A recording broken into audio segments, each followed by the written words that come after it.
আজ শিক্ষক দিবস। আজ 5ই সেপ্টেম্বর। সমস্ত শিক্ষকদের আমার প্রণাম জানাই। আচ্ছা, শিক্ষা কি কেবলই শুধু চার দেয়ালের মধ্যে আবদ্ধ থাকে? ওই যে উড়ে যাচ্ছে আকাশের চিল, ওই যে গাছ, ঘাস, বয়ে যাওয়া নদী, আলো, হাওয়া, সবার থেকেই আমরা কিছু না কিছু শিখি। কিন্তু সব থেকে বড় শিক্ষক হলেন আমাদের বাবা, আমাদের মা। ছোটবেলায় সবাই আমরা নীতিকথা, হিতোপদেশ এইসব পড়েছি, যার প্রতিটি গল্পের শেষে ছিল কী শিক্ষা দেওয়া হলো সেই কথা, যা শুধু ছোটবেলাতেই নয়, সারাটা জীবন ধরে আমাদের কাজে লাগে। তাই আজ প্রতিশ্রুতি রাঙিনা থেকে হিতোপদেশ, নীতিকথার কয়েকটা গল্প আপনাদের শোনাব। যদি আমাদের কাজ ভালো লেগে থাকে তাহলে লাইক করবেন, শেয়ার করবেন, কিন্তু যদি খুব ভালো লেগে থাকে তাহলে সাবস্ক্রাইব করবেন, আর সঙ্গে সঙ্গে বেল আইকনটাও পুশ করবেন, কারণ আমাদের পরের নিবেদনের খবরটি পৌঁছে যাবে আপনাদের কাছে সবার আগে।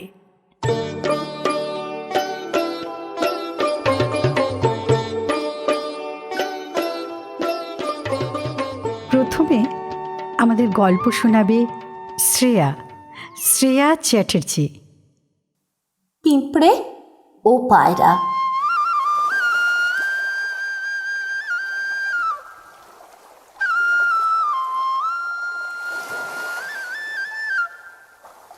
নদীর ধারে ঘাসের ওপর ছিল একটা পিঁপড়ে। গরমকালের এক দুপুরে পিঁপড়েটির খুব জল পিপাসা লাগলো। জলপানের জন্যে ঘাসের ডগা থেকে নামতে গিয়ে পা পিছলে সে গিয়ে পড়ল নদীর জলে। একটা পায়রা নদীর কূলে এক বটগাছে বসেছিল। সে গাছে বসেই পিঁপড়ের পড়ে যাওয়ার কাণ্ড দেখল। আরও দেখল যে পিঁপড়ে জলের স্রোতে ভেসে যাচ্ছে, মাঝে মাঝে আবার হাবুডুবুও খাচ্ছে। পায়রাটার খুব মায়া হলো। একটা বটপাতা ছিঁড়ে জলে তার কাছে ফেলে দিল। পিঁপড়েটা তখন সেই পাতায় চেপে ভাসতে ভাসতে নদীর কূলে চলে এলো এবং ডাঙায় উঠল। বেশ কয়েকদিন পরে এক শিকারী এলো সেখানে। পাখি ধরার জন্যে সে নদীর ধারে আসতেই গাছে বসা পায়রাটাকে দেখতে পেল। তখন শিকারী পায়রাটিকে ধরার ফন্দি করে জাল পাততে শুরু করল। পিঁপড়ে শিকারীকে কাছে দেখে বেশ বুঝতে পারল যে পায়রাটির বিপদ আসন্ন, কিন্তু পরোপকারী পায়রাকে যে করেই হোক সে বাঁচাবে প্রতিজ্ঞা করল। তাই দেরি না করেই পিঁপড়ে ফুটুস করে কামড়ে দিল শিকারীর পায়ে, আর এতেই শিকারীর মনোসংযোগ নষ্ট হয়ে গেল এবং পিঁপড়ের কামড়ে যন্ত্রণায় ছটফট করতে লাগলো। ফলে সে ঠিক সময় জাল পাততে পারল না। পায়রাটিও গাছ থেকে মুহূর্তে উড়ে গেল নিরাপদ জায়গায়। ছোট্ট পিঁপড়ের প্রতি উপকারে পায়রার প্রাণ বাঁচল। তাহলে আমরা কি শিখলাম? আমরা শিখলাম ভালো কাজ করলে তার প্রতিদান পাওয়া যায়। এবার অঞ্জনা গঙ্গোপাধ্যায়। ঘোড়া আর হরি। গভীর এক বন ছিল। সেই বনে একটা ঘোড়া আর একটা হরিণ একসঙ্গে থাকত। পাশাপাশি তারা বনের ঘাস, লতাপাতা ইত্যাদি খেত। একদিন কি হলো, দুজনের মধ্যে ভীষণ ঝগড়া বেঁধে গেল। আর ঘোড়াটা ছিল মারাত্মক বদরাগী। তাই সে এতটাই রেগে গেল যে হরিণকে উপযুক্ত শিক্ষা দেওয়ার প্রতিজ্ঞা করল। এমন সময় ঘোড়া বনে এক শিকারীর দেখা পেল। সে শিকারীকে গিয়ে বলল যে হরিণকে যেভাবেই হোক বন থেকে তাড়িয়ে দাও তো ভাই। ঘোড়ার কথা শুনে শিকারী বলল, এ কাজটা আমি করতে পারি, তবে তবে একটা শর্ত আছে।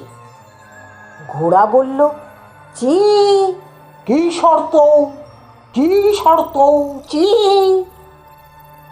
শিকারী বলল, না, তেমন কিছু শর্ত নয়। প্রথমত তোমার পিঠে একটা জিন পরাতে দিতে হবে, আর দ্বিতীয়ত তোমার মুখে একটা লাগাম পরাতে দিতে হবে। শিকারীর শর্তে ঘোড়া তো একেবারে আনন্দে রাজি হয়ে গেল। তখন শিকারী জিন আর লাগাম পরিয়ে চড়ে বসলো ঘোড়ার পিঠে। আর ঘোড়ায় চড়ে শিকারী হরিণকে একেবারে বনের বাইরে তাড়িয়ে দিল।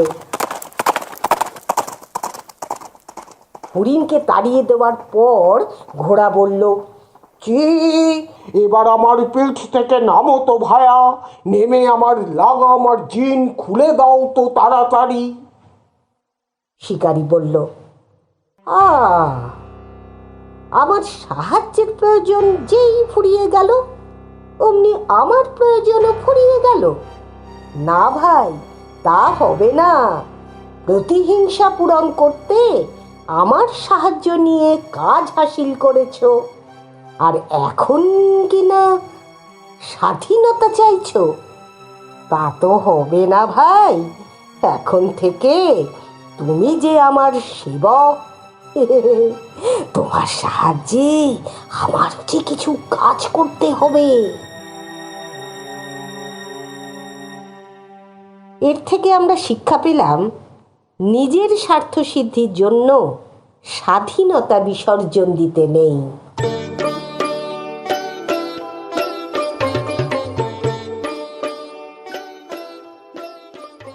এবার আমরা গল্প শুনব রিঙ্কুর কাছে। রিঙ্কু ভট্টাচার্য। কৃপণ লোক। এক অতি কৃপণ লোক ছিল।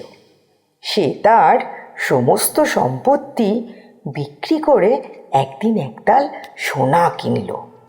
তারপর সেই সোনা বাগানের এক কোণে সে মাটিতে পুঁতে রাখল। আর প্রতিদিন নিয়ম করে সকালে বাগানে গিয়ে দেখত সোনার তাল ঠিক আছে কিনা। একদিন এক চোরের সেদিকে নজর পড়ল। খুব কৌতূহল হলো চোরের। চোর ভাবল, রোজই লোকটা বাগানে ওইভাবে যায় কেন? চোর খুব ভোরে বাগানের কোণে এক ঝোপে গিয়ে লুকিয়ে রইল। তারপর সে দেখল যে কৃপণ লোকটা মাটি খুঁড়ে সোনার তালটি তুলে দেখে আবার পুঁতে রাখল। এ আর যায় কোথায়? চোর সুযোগ বুঝে এক সময় মাটি খুঁড়ে সেই সোনার তাল নিয়ে চম্পট দিল। পরের দিন কৃপণ লোকটি মাটি খুঁড়ে দেখল সবই ফাঁকা, সোনার তাল সেখানে নেই। এখন সে মাটিতে বসে হাত পা ছুঁড়ে কাঁদতে লাগলো। তার কান্না শুনে প্রতিবেশীরা সব ছুটে এলো। তারা সব শুনে কৃপণ লোকটিকে অনেক সান্ত্বনা দিল। প্রতিবেশীদের মধ্যে একজন বলল, এবার তুমি এক খণ্ড পাথর ওখানে পুঁতে রাখো, কারণ ওই সোনা তোমার কোনো কাজে লাগতো না, তাই তোমার কাছে সোনাও যা পাথরও তাই। এই গল্পের নীতিকথা হলো, কৃপণের ধনের কোনো মূল্য নেই।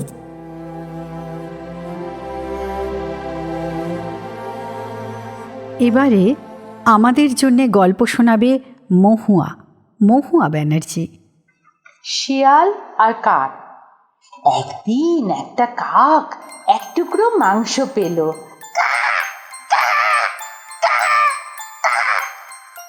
খুশিতে সে মাংসের টুকরোটা ঠোঁটে করে উড়ে গিয়ে বসলো এক গাছে। গাছে বসে ভাবলো নিরিবিলিতে বেশ খাওয়া যাবে। সেই গাছের তলা দিয়ে একটা শিয়াল যাচ্ছিল।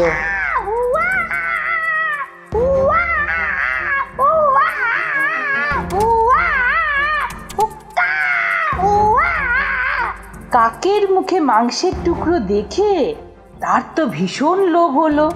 তখন সে ভাবলো যদি মাংসের টুকরোটা সে পেত তবে দারুণ মজা হতো।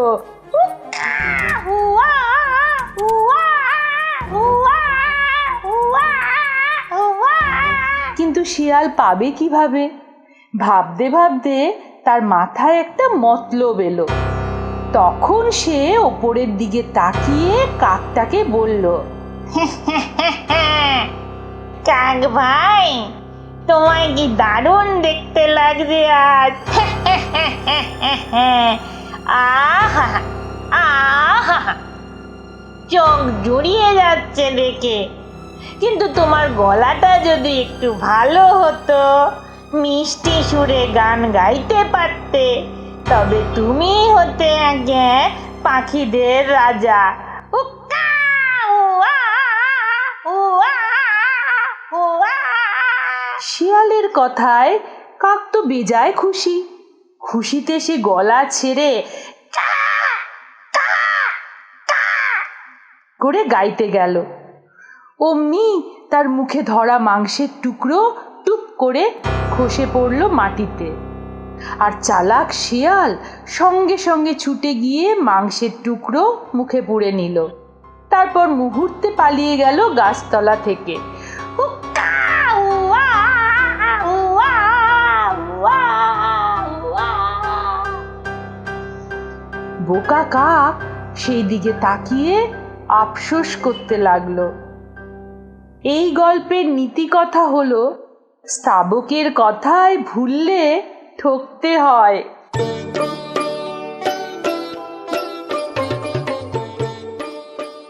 এবারে সুপর্ণা কোটাল। এক চাষি আর এক পাখির গল্প। সারাদিন খেতে কাজ করে এক চাষি বিছানায় এসে শুয়েছে। রাতে শুয়ে শুয়ে সে পরের দিনের কাজের কথা ভাবছে। ঠিক তখন গাছের ডালে একটা পাখি বেশ সুন্দর গান গাইছিল। যেমন মিষ্টি সুর, তেমন মিষ্টি গলা। চাষি মুগ্ধ হয়ে সারা রাত গান শুনতে লাগলো। তার আর ঘুমই এলো না চোখে। চাষি ভাবলো যে করেই হোক পাখিটাকে ধরতে হবে। ধরে খাঁচায় যদি ঝুলিয়ে রাখা যায় তবে প্রতিদিন সে তার অমন মিষ্টি গান শুনতে পাবে। যেমন ভাবনা তেমন কাজ। সকালবেলা চাষি জাল ফেলে পাখিটাকে ধরে ফেলল। ধরে খাঁচায় বন্দি করল।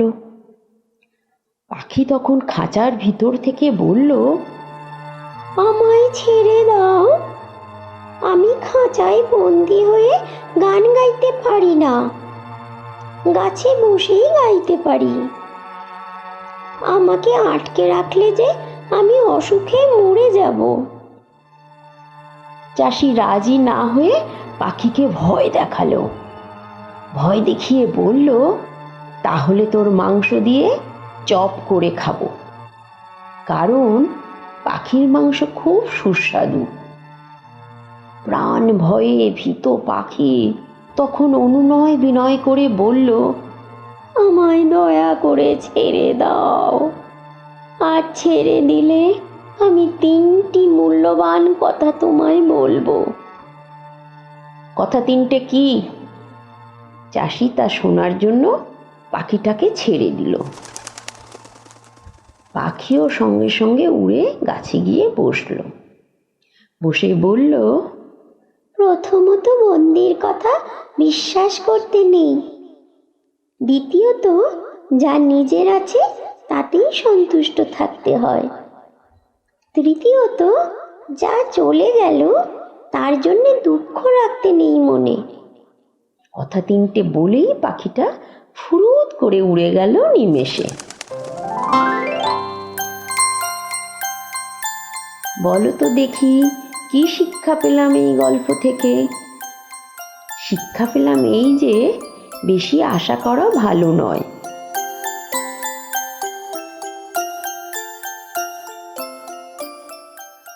এবারে গল্প শোনাতে আসছে শুক্লা দত্ত।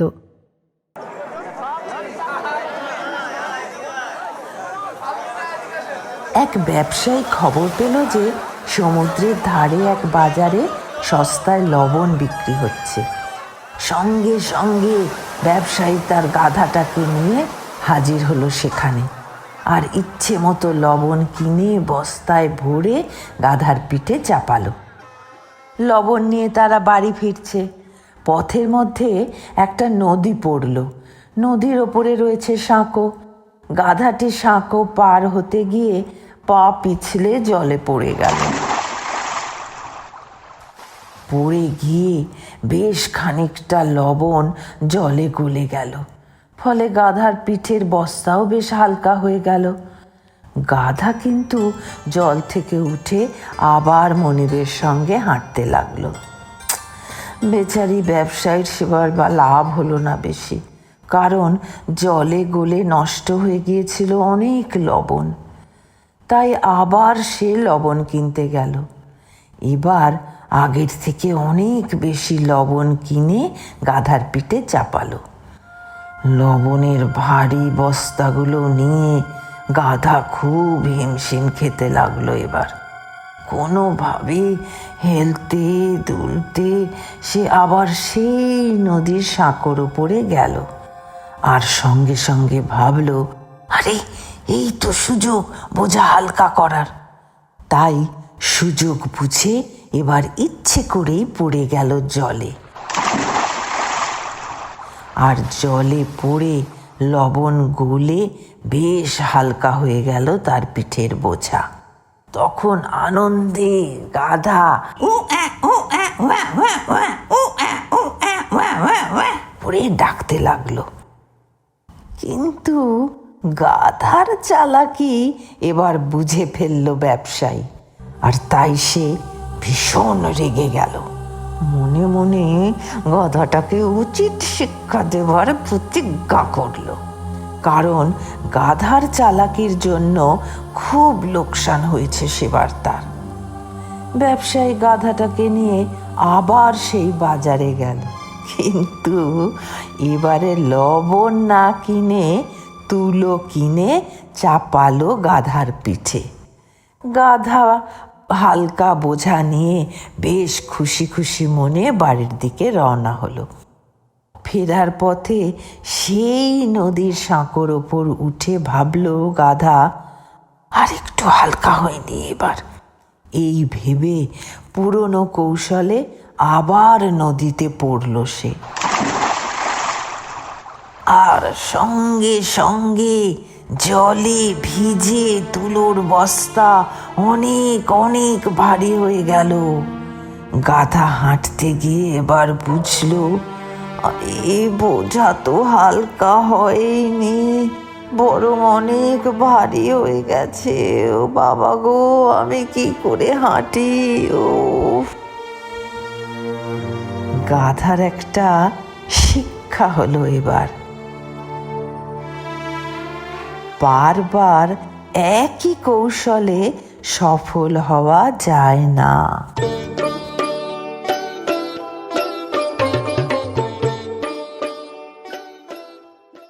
এবার আমার পালা। আমি শোনাব শেয়াল ও সিংহ।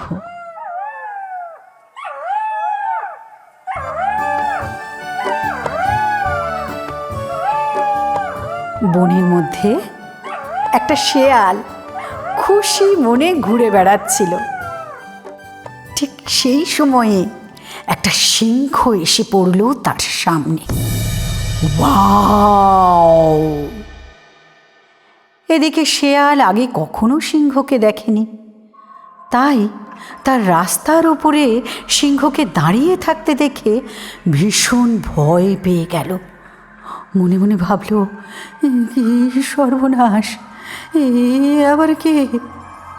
শেয়াল আর দাঁড়ালো না, ছুট ছুট ছুট ভয় পেয়ে দূরে একটা গভীর জঙ্গলের মধ্যে লুকিয়ে পড়ল, আর লুকিয়ে হাঁপ ছেড়ে বাঁচল।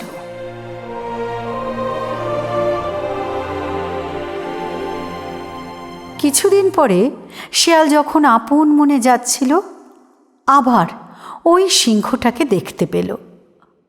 চালাক শেয়াল এবার না পালিয়ে দাঁড়িয়ে রইল। ভাবল, দেখি তো ও কে আর কি করে।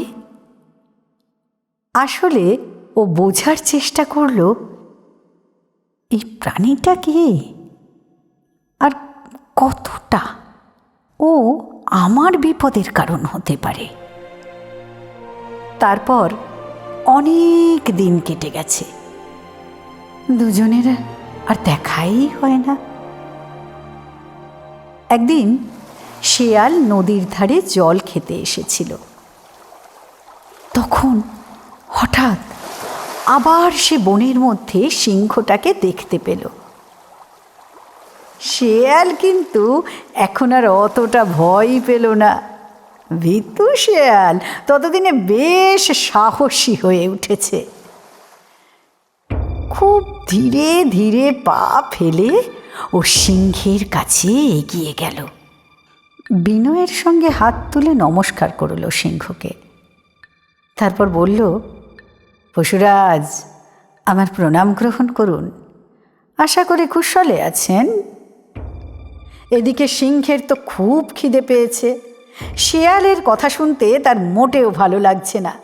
রেগে গিয়ে সিংহ বলল, ওয়াও, আয় তোকে এক্ষুনি খাই। শেয়াল ভয়ে পেয়ে সেই যে পালিয়ে গেল, তাকে আর ত্রিসীমানায় দেখা গেল না। তাহলে নীতি কথা কি দাঁড়ালো?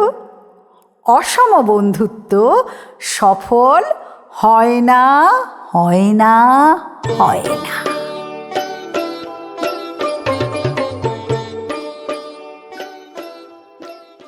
সবশেষে আমাদেরই এক সাথী সোমা নিয়োগী ও শোনাবে আর্যতীর্থের লেখা শিক্ষার কাজ।